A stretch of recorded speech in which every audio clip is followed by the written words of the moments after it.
Donc, je m'appelle Geneviève Manin, je suis formatrice et thérapeute en relaxation depuis plus de 35 ans.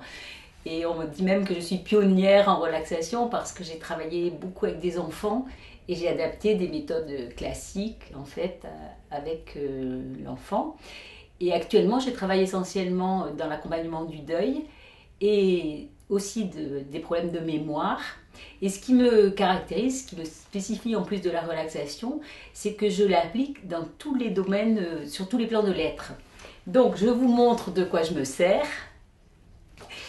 Je me sers des poupées russes pour montrer. En fait, ça c'est le corps et ça représente un plan du corps sur lequel je travaille, c'est-à-dire comment je vais sentir justement avec mon corps, je sens que j'existe. C'est le sous-titre de mon atelier.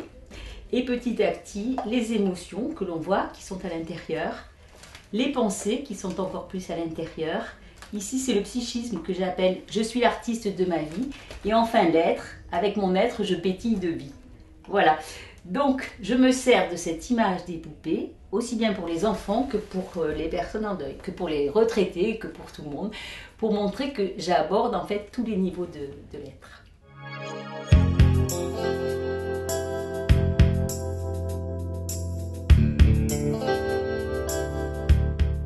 Alors je crois qu'actuellement les femmes vivent, presque toutes les femmes d'ailleurs vivent la vieillesse comme un danger, plus ou moins à différents niveaux.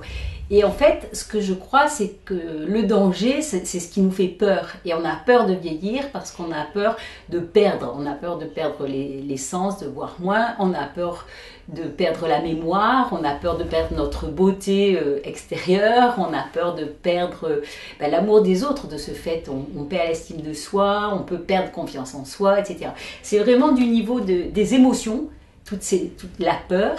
Et ce que je crois, c'est que en fait, la relaxation va nous aider à traverser nos peurs.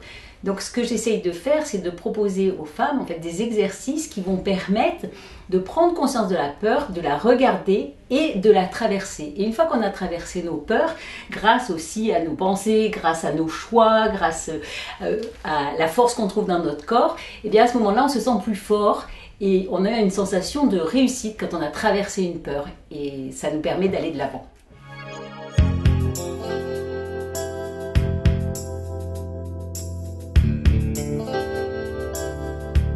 Alors je crois que le trésor caché en chacun de nous, c'est la dernière petite poupée, c'est l'être. Et qu'au moment de la vieillesse, on est peut-être plus proche de notre être, et surtout parce que en fait, le corps a certaines limitations, mais l'âme, elle, n'a aucune limitation. Donc je pense que c'est vraiment un trésor de se relier davantage à notre être, et spécialement par les qualités d'enfant. L'enfant, il est proche de son être, et quelquefois il est proche de la sagesse du vieillard en fait. Et quand on avance en âge, je pense que d'être relié à ça, et ce qui est important, c'est que on a notre histoire et on peut relier notre histoire. On a la lumière intérieure, on a toute cette beauté intérieure qui peut se révéler par tous les exercices et par le choix qu'on fait. Je crois que c'est vraiment important pour chaque femme de savoir qu'elle a une beauté intérieure, elle a quelque chose à révéler et à transmettre jusqu'à la fin de sa vie.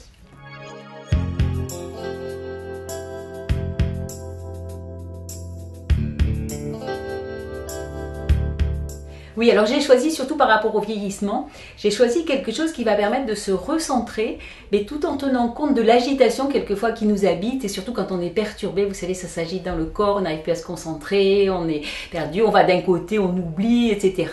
Donc là, en fait, accompagner d'abord avec son corps ce mouvement de vie et d'agitation. Donc se balancer, comme ça. Et le balancement est un bercement qui va commencer à apaiser. En fait. Donc se balancer tranquillement, voilà, donc plus longtemps bien sûr, mais se balancer. Et quand on sent que quelque chose se pose, arrêtez le balancement, restez stable sur ses deux pieds. Voilà. Et là, sentir son enracinement. Et éventuellement, si on le sent et si on est prêt, faire un équilibre. Donc soit lever les deux talons et se lever comme ça, soit là par exemple je montre, aller sur un pied, gardez bien et soulever son pied et en gardant le lien avec un point.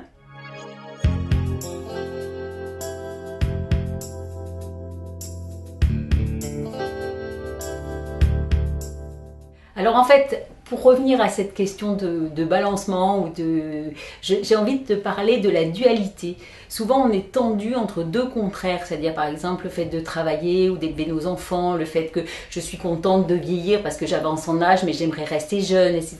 Toutes ces contradictions, en fait au lieu de les fuir ou d'aller que d'un côté, essayer de rentrer dans cette contradiction, dans cette dualité, et en rentrant dedans, en fait, quelque chose de nouveau se passe. Vous savez, c'est un peu comme l'électricité, on a le plus, le moins, quand on met ensemble, ça fait une étincelle. Eh bien, oser aller dans nos contradictions et rester toujours dans cette dimension reliée au cœur, et là, les solutions émergent d'elles-mêmes, souvent assez surprenantes.